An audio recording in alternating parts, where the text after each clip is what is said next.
हर महादेव। आप सुन रहे हैं श्रावण महात्म्य अर्थात सावन माह की पावन कथा। तीसरा अध्याय श्रावण मास में की जाने वाली भगवान शिव की लक्ष्य पूजा का वर्णन।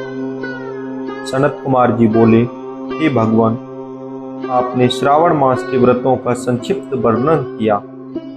हे स्वामी, इससे हमारी तृप्ति नहीं होती, अतः आप कृपा करके विस्तार से वर्णन करें, जिसे सुनकर सुरेश्वर मैं कृतकृत्य हो जाऊं। ईश्वर बोले, हे योगीश, जो बुद्धिमान रक्त व्रत के द्वारा श्रावण मास को व्यतीत करता है, वह 12 महीनों में नक्त व्रत करने के फल का भागी होता है। नक्त व्रत में दिन की समाप्ति के पूर्ण सन्यासियों के लिए एवं रात्रि में गृहस्थों के लिए भोजन का विधान है। उसमें सूर्यास्त के बाद की 3 घड़ियों को छोड़कर नक्त भोजन का समय होता है। सूर्य के अस्त होने के पश्चात 3 घड़ी संध्या काल होता है। संध्या वेला में आहार, मैथुन, निद्रा और चौथा स्वाध्याय, इन 4 कर्मों का त्याग कर देना चाहिए। गृहस्थ और यति के भेद से उनके व्यवस्था के विषय में मुझसे सुनिए। सूर्य के मंद पड़ जाने पर जब अपनी छाया अपने शरीर से दुगनी हो जाए, उस समय भोजन के यति के लिए नक्त भोजन कहा गया है। रात्रि भोजन उनके लिए नक्त भोजन नहीं होता। तारीखों के दृष्टिगत होने पर विद्वानों ने गृहस्थ के लिए नक्त कहा है। यति के लिए दिन के 8वें भाग के शेष रहने पर भोजन का विधान है। उसके लिए रात्रि में भोजन का निषेध किया गया है। गृहस्थों को चाहिए कि वह विधि पूर्वक रात्रि में भोजन करें और यति, विधवा तथा विदुर व्यक्ति सूर्य के रहते नक्त व्रत करे। विदुर व्यक्ति यदि पुत्रवान हो तब उसे ही रात्रि में ही नक्त व्रत करना चाहिए। अनाश्रमी हो अथवा आश्रमी हो अथवा पत्नी रहित हो अथवा पुत्रवान हो, उन्हें रात्रि में नक्त व्रत करना चाहिए। इस प्रकार बुद्धिमान मनुष्यों को अपने अधिकार के अनुसार नक्त व्रत करना चाहिए। इस महीने में नवव्रत करने वाला व्यक्ति परम गति को प्राप्त होता है। मैं प्रातः काल स्नान करूँगा, ब्रह्मचार्य व्रत का पालन करूँगा, नक्त भोजन करूँगा, पृथ्वी पर सोऊंगा और प्राणियों पर दया करूँगा। हे देव, इस व्रत के प्रारंभ करने पर यदि मैं मर जाऊं तो जगतपति आपकी कृपा से मेरा व्रत पूर्ण हो। ऐसा संकल्प करके बुद्धिमान व्यक्ति को श्रावण मास में प्रतिदिन नक्त व्रत करना चाहिए। इस प्रकार नवव्रत करने वाला मुझे अत्यंत प्रिय होता है। ब्राह्मण के द्वारा अथवा स्वयं की अतिरुद्र, महारुद्र अथवा रुद्र मंत्र से महीने भर प्रतिदिन अभिषेक करना चाहिए। हे वत्स, मैं उस व्यक्ति पर प्रसन्न होता हूँ, क्योंकि मैं जलधारा से अत्यंत प्रीत रखने वाला हूँ। अथवा रुद्र मंत्र के द्वारा मेरे लिए अत्यंत प्रीति कर हवन प्रतिदिन करना चाहिए। अपने लिए जो भी भोज्य पदार्थ अथवा सुखों भोग की वस्तु अति प्रिय हो, संकल्प करके उन्हें श्रेष्ठ ब्राह्मणों को प्रदान करके स्वयं महीने भर उन पदार्थों का त्याग करना चाहिए। हे मुनि, अब इसके बाद उत्तम लक्ष्य पूजा विधि को सुनिए। लक्ष्मी चाहने वाले अथवा शांति की इच्छा वाले मनुष्यों को लक्ष्य बिल्वपत्रों या लक्ष्य पूर्व दलों से शिव की पूजा करनी चाहिए। आयु की कामना करने वाले को चंपा के लक्ष्य पुष्पों तथा विद्या चाहने वाले व्यक्ति को मल्लिका या चमेली के लक्ष्य पुष्पों से श्रीहरि की पूजा करनी चाहिए। शिव तथा विष्णु की प्रसन्नता तुलसी के दलों से सिद्ध होती है। पुत्र की कामना करने वाले को कटेरी के दलों से शिव तथा विष्णु का पूजन करना चाहिए। बुरे स्वप्न की शांति के लिए ध्यान से पूजन करना प्रशस्त होता है। देव के समक्ष निर्मित किए गए रंगवल्ली आदि से विभिन्न रंगों से रचित पद्म, स्वस्तिक और चक्र आदि से प्रभु की पूजा करनी चाहिए। इस प्रकार सभी मनोरथों की सिद्धि के लिए सभी प्रकार के पुष्पों से यदि मनुष्य लक्ष्य पूजा करे तो शिव जी प्रसन्न होंगे। तत्पश्चात उद्यापान करने चाहिए, मंडप निर्माण करना चाहिए और मंडप के त्रिभाग परिमाण में वेदिका बनानी चाहिए। तदंतर पुण्यवाचन करके आचार्य का वरण करना चाहिए और उस मंडप में प्रविष्ट होकर गीत तथा वाद के शब्दों और तीव्र वेद ध्वनि से रात्रि में जागरण करना चाहिए। वेदिका के ऊपर उत्तम लिंग को भद्र बनाना चाहिए और उसके बीच में चावलों से सुंदर कैलाश का निर्माण करना चाहिए।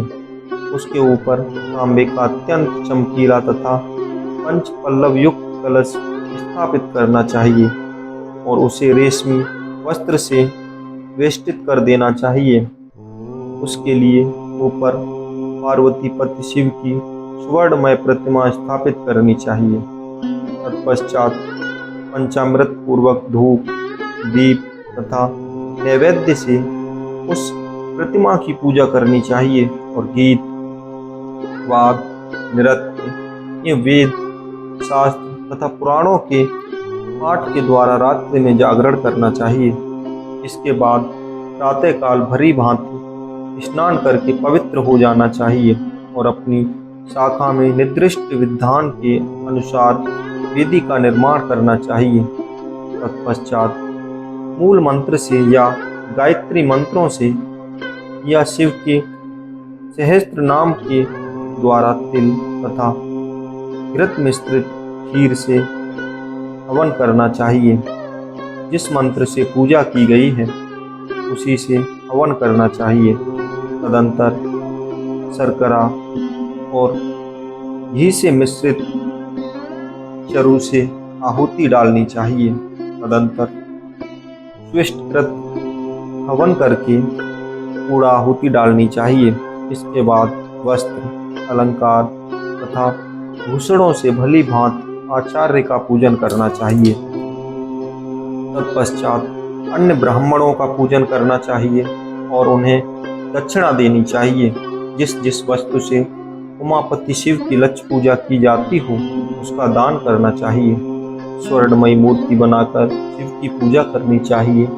यदि दीप कर्म किया हो तो उस दीप का दान करना चाहिए।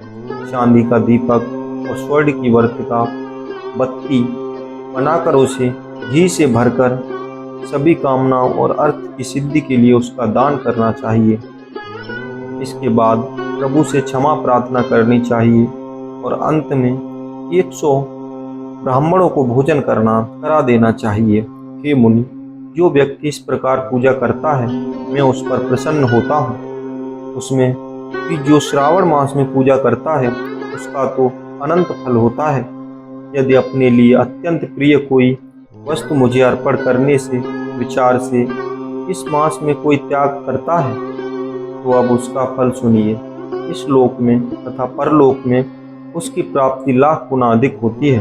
सकाम करने से अभिलषित सिद्ध होती है और निष्काम करने से परम गति मिलती है। इस महीने में रुद्र अभिषेक करने वाला मनुष्य उसके पाठ की अक्षर संख्याएं एक एक अक्षर के लिए करोड़ करोड़ वर्षों तक रुद्रलोक में प्रतिष्ठा प्राप्त करता है। पंचामृत का अभिषेक करने से मनुष्य अमर तत्व प्राप्त करता है। इस महीने में जो मनुष्य भूमि पर शयन करता है उसका भी फल मुझसे सुनिए।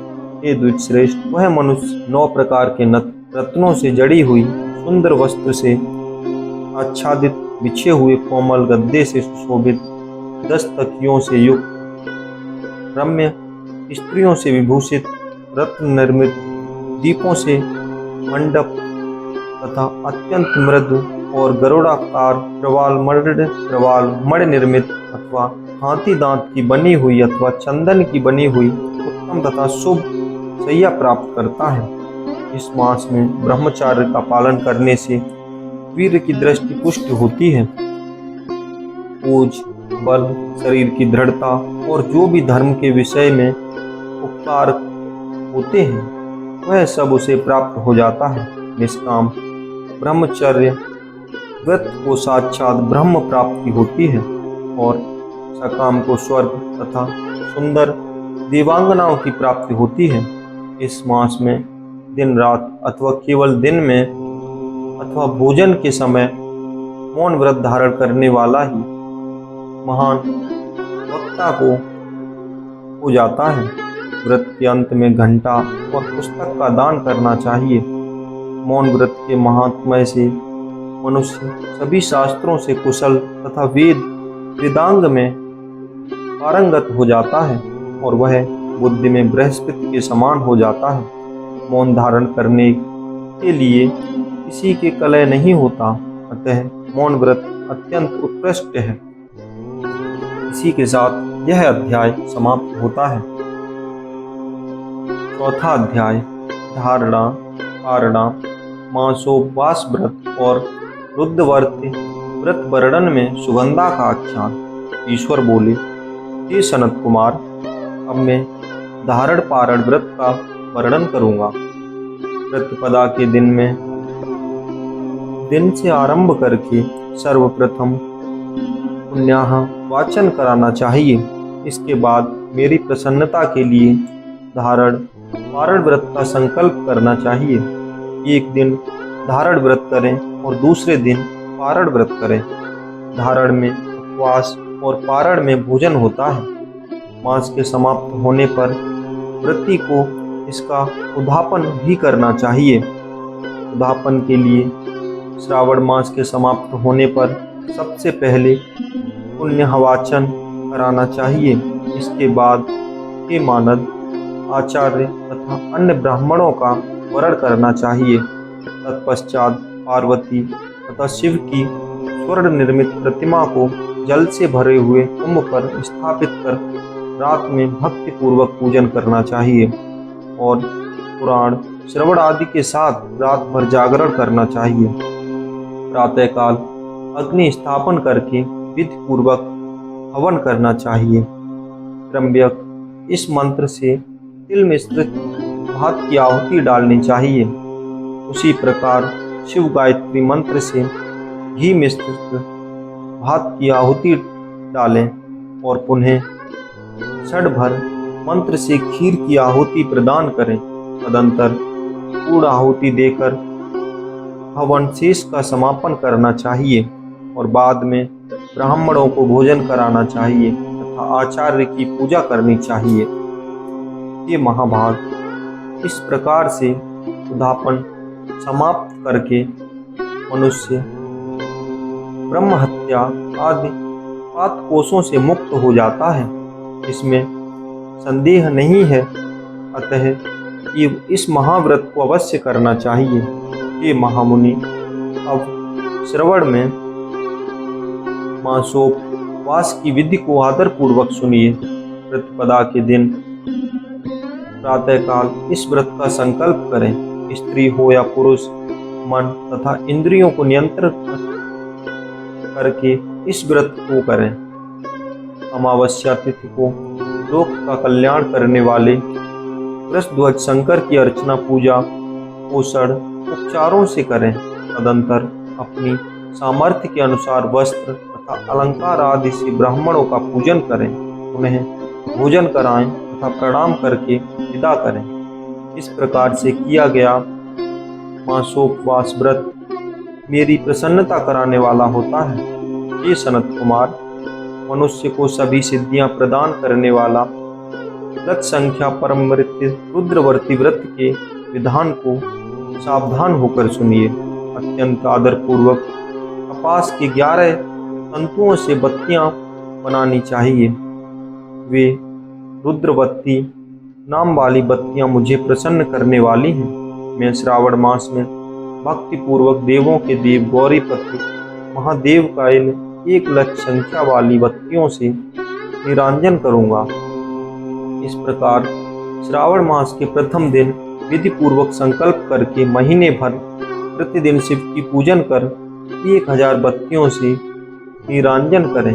और अंतिम दिन 71,000 बत्तियों से निरांजन करें अथवा प्रतिदिन 3,000 बत्तियां आदर पूर्वक अर्पण करें और अंतिम दिन 13,000 बत्तियां अर्पित करें अथवा एक ही दिन सभी 1,00,000 बत्तियों को मेरे समक्ष जलाएं।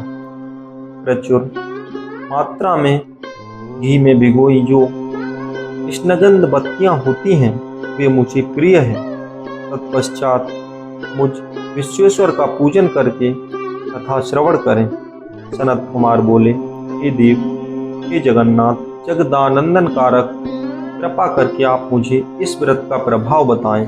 हे प्रभु, इस व्रत को सर्वप्रथम किसने किया और इसके उद्यापन में क्या विधि है? ईश्वर बोले, हे ब्रह्मपुत्र, व्रतों में उत्तम इस रुद्र वृत्ति के विषय में सावधान होकर सुनिए। यह व्रत महापुण्यप्रद, सभी उपद्रवों का नाश करने वाला, प्रीत तथा सौभाग्य देने वाला, पुत्र पौत्र समृद्धि प्रदान करने वाला व्रत करने वाले के प्रति, शंकर जी के प्रति उत्पन्न करने वाला और परम पद शिवलोक को देने वाला है। तीनों लोकों में इस रुद्र व्रत के समान कोई उत्तम व्रत नहीं है।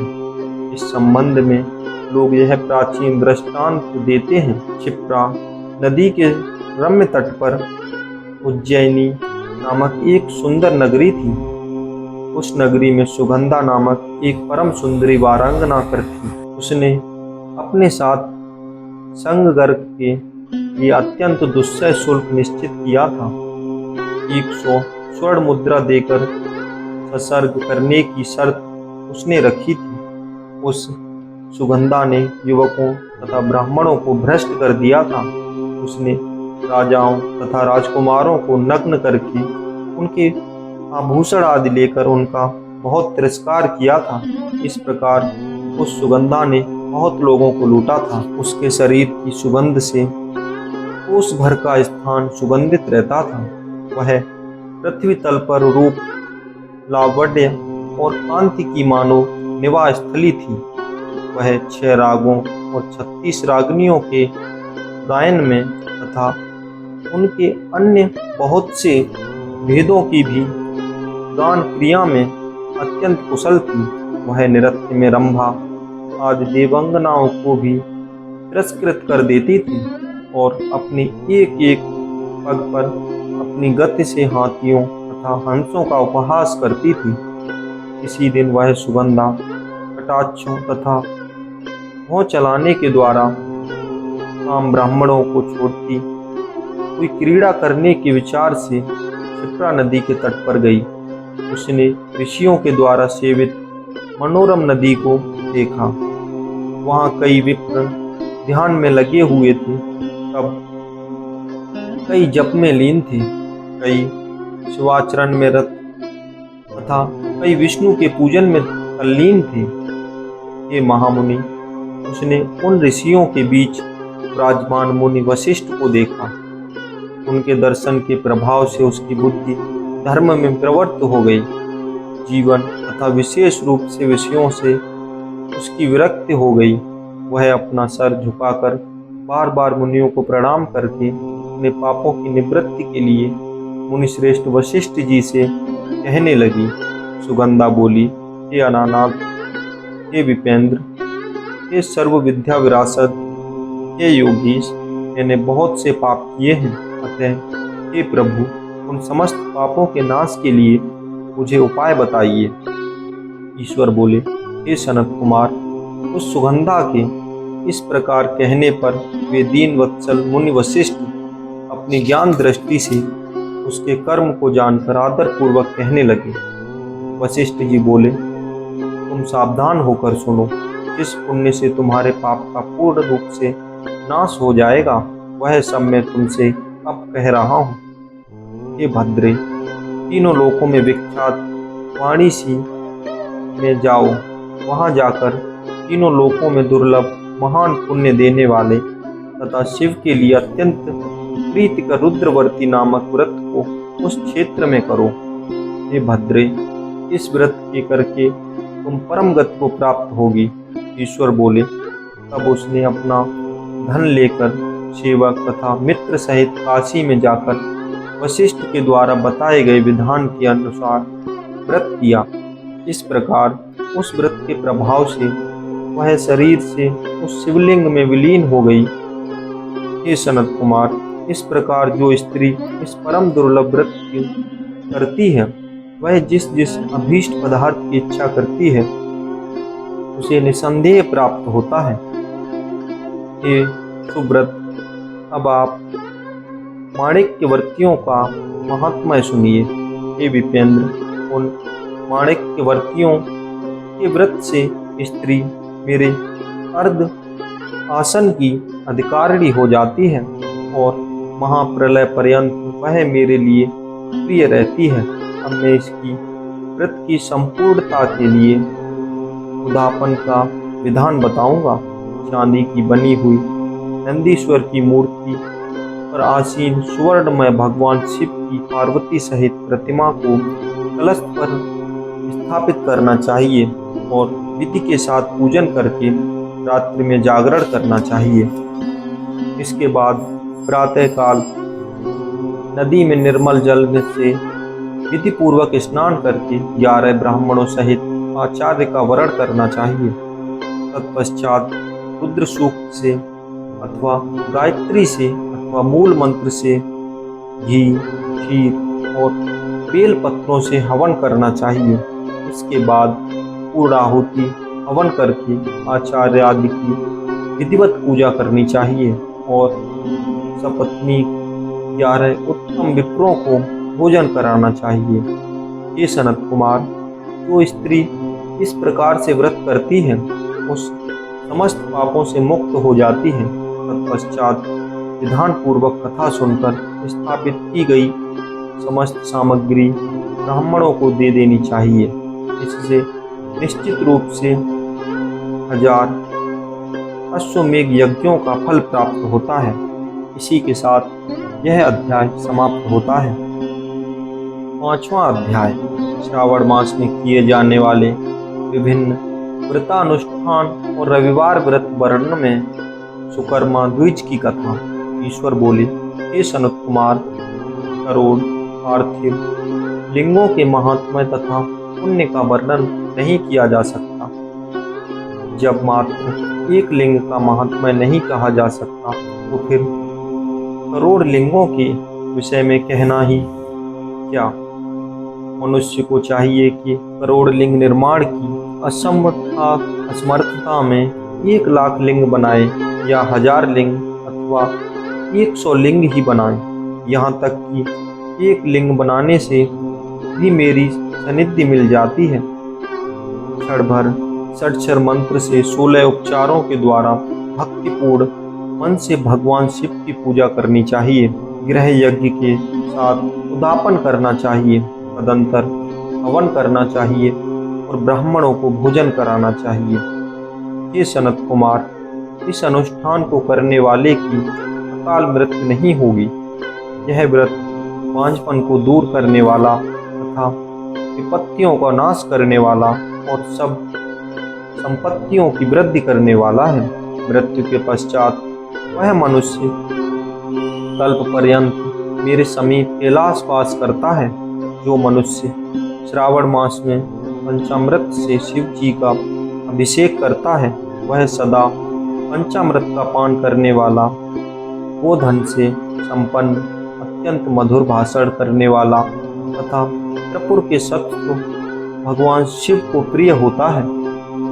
जो इस महीने में अनुदन व्रत करने वाला तथा अविष्यान ग्रहण करने वाला होता है वह प्रिय आदि सभी प्रकार के धान्यों का अक्षय निधि स्वरूप हो जाता है। पत्तल पर भोजन करने वाला श्रेष्ठ मनुष्य स्वर्ण पात्र में भोजन करने वाला तथा शाक को त्याग करने वाला शाककर्ता हो जाता है। श्रावण मास में केवल भूमि पर सोने वाला कैलाश में निवास प्राप्त करता है और इस महीने में एक दिन भी प्रातः स्नान करने से मनुष्य को 1 वर्ष स्नान करने का फल का भागी कहा गया है।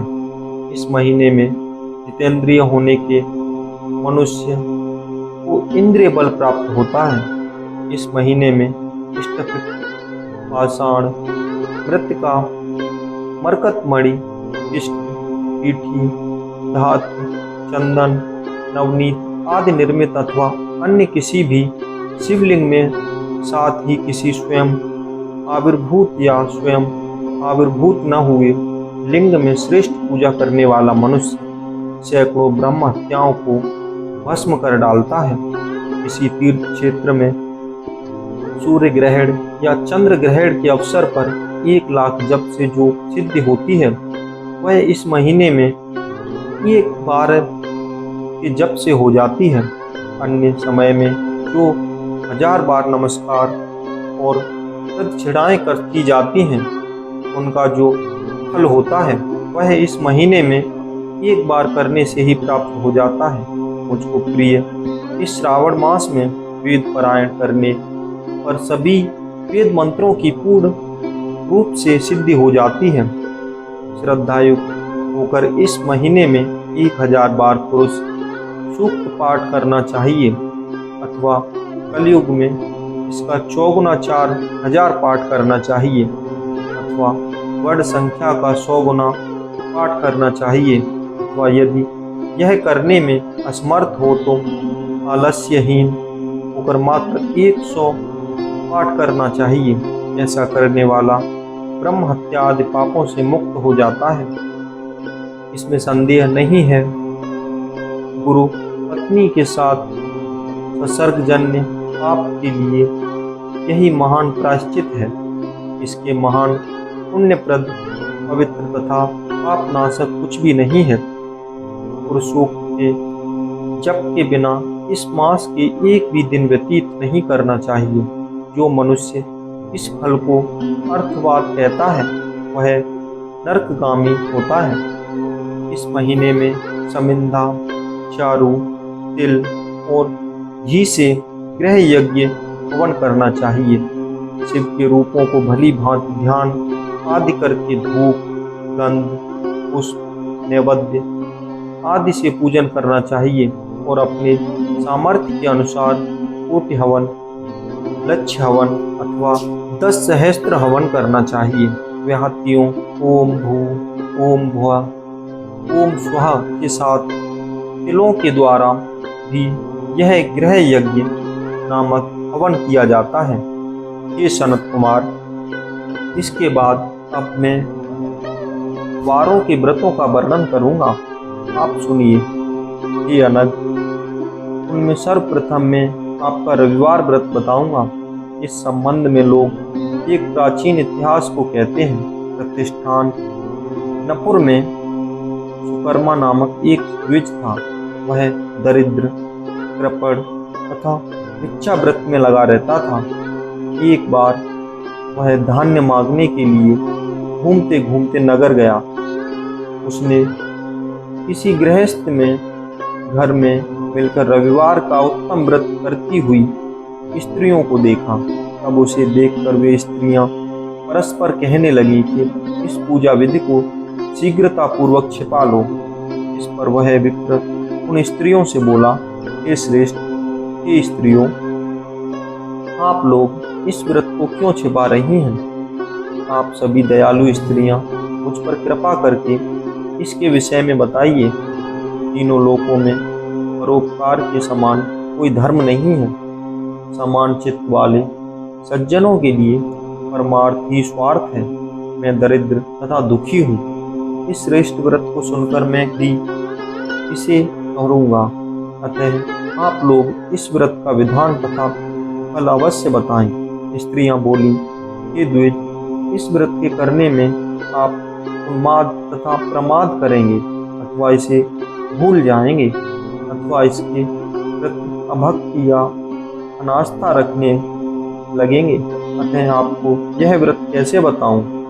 उनकी यह बात सुनकर विपेंद्र ने यह वचन कहा, हे उत्तम व्रत वाली साध्वियों, मैं ज्ञानवान तथा भक्ति संपन्न हूँ। उसका यह वचन सुनकर उनमें जो एक प्रौढ़ा स्त्री थी वह उस ब्राह्मण से व्रत तथा व्रत की विधि यथावत बताने लगी। हे ब्राह्मण, श्रावण के शुक्ल पक्ष के प्रथम रविवार को मौन होकर उठ करके शीतल जल से स्नान करें। तदंतर अथवा नित्य कर्म संपन्न करके आपके एक शुभ दल पर रक्त चंदन से सूर्य के समान पूर्ण गोलाकार 12 परिधियों वाला सुंदर मंडल बनाएं और उस मंडल में रक्त चंदन से संज्ञा सहित सूर्य का पूजन करें। तदंतर घुटनों के बल भूमि पर झुककर 12 मंडलों पर पृथक पृथक रक्त चंदन तथा जपा कुसुम से मिश्रित अर्घ दें। श्रद्धा भक्ति पूर्वक सूर्य को विधिवत प्रदान करके और रक्त, लाल, अक्षत, जपा कुसुम तथा अन्य उपचारों से पूजन करें। तदंतर खंड शर्करा मिश्री से युक्त नारकेल के बीज का नैवेद्य अर्पित करके आदित्य मंत्रों से सूर्य की स्तुति करें और श्रेष्ठ द्वादश मंत्रों से 12 नमस्कार तथा प्रदक्षिणाएं करें। तत्पश्चात 6 तंतुओं से बनाए गए सूत्र में 6 ग्रंथियां बनाकर देवेश सूर्य को अर्पण करके उसे अपने गले में बांधें और उन्हें 12 फलों से युक्त वाइन ब्राह्मण को प्रदान करें। इस व्रत की विधि को किसी को समक्ष नहीं सुनना चाहिए। हे विप्र, इस विधि से व्रत के लिए किए जाने वाले अन्नहीन व्यक्ति धन प्राप्त करता है, पुत्रहीन पुत्र प्राप्त करता है, कोढ़ी कोढ़ से मुक्त हो जाता है, बंधन में पड़ा हुआ बंधन से छूट जाता है और रोगी रोग से रहित हो जाता है। हे विपेंद्र, अधिक कहने से क्या प्रयोजन। वह साधक जिस जिस अभीष्ट की कामना करता है इस व्रत के प्रभाव से उसे प्राप्त कर लेता है। इस प्रकार श्रावण के 4 रविवारों और कभी कभी 5 रविवारों में इस व्रत को करना चाहिए। तदंतर व्रत की संपूर्णता के लिए दापन करना चाहिए। हे विपेंद्र, आप भी इसी प्रकार करें, इससे आपकी सभी कामनाओं की सिद्धि हो जाएगी। तत्पश्चात उन प्रतिव्रताओं को नमस्कार करके वह ब्राह्मण अपने घर आ गया। उसने जैसा सुना था उसी विधि से उस संपूर्ण व्रत को किया और अपनी दोनों पुत्रियों को भी वह विधि सुनाई। उस व्रत के सुनने मात्र से शिव जी के दर्शन तथा उनके पूजन से प्रभाव से वे कन्याएं देवांगनाओं के सदृश हो गईं। उसी समय उस ब्राह्मण के घर में लक्ष्मी ने प्रवेश किया और वह अनेक उपायों तथा निमित्तियों से धनवान हो गया। इसी दिन उस नगर के राजा ने ब्राह्मण के घर से होकर राजमार्ग से जाते समय खिड़की में खड़ी उन दोनों सुंदर तथा अनुपमेय कन्याओं को देख लिया। तीनों लोकों में कमल, चंद्रमा आदि जो भी सुंदर वस्तुएं हैं उन्हें वे दोनों कन्याएं अपने शरीर के अवयवों से तिरस्कृत कर रही थीं। उन्हें देखकर राजा मोहित हो गए और क्षण भर के लिए वहीं खड़े हो गए। ब्राह्मणों को शीघ्र बुलाकर उन्होंने दोनों कन्याओं को मांग लिया। तब उस ब्राह्मण ने भी हर्षित होकर दोनों कन्याएं राजा को प्रदान कर दी। उस राजा को पत्र रूप में प्राप्त करके वे कन्याएं भी प्रसन्न हो गई। वे स्वयं इस व्रत को करने लगी और पुत्र पौत्रादि से संपन्न हो गई। हे मुनि, महान ऐश्वर्य देने वाले इस व्रत को मैंने आपसे कह दिया। हे विद्वंदन, जिस व्रत के श्रावण मात्र से मनुष्य सभी मनोरथों को प्राप्त कर लेता है उसका अनुष्ठान करने के फल का वर्णन कैसे किया जाए। इसी के साथ यह अध्याय समाप्त होता है।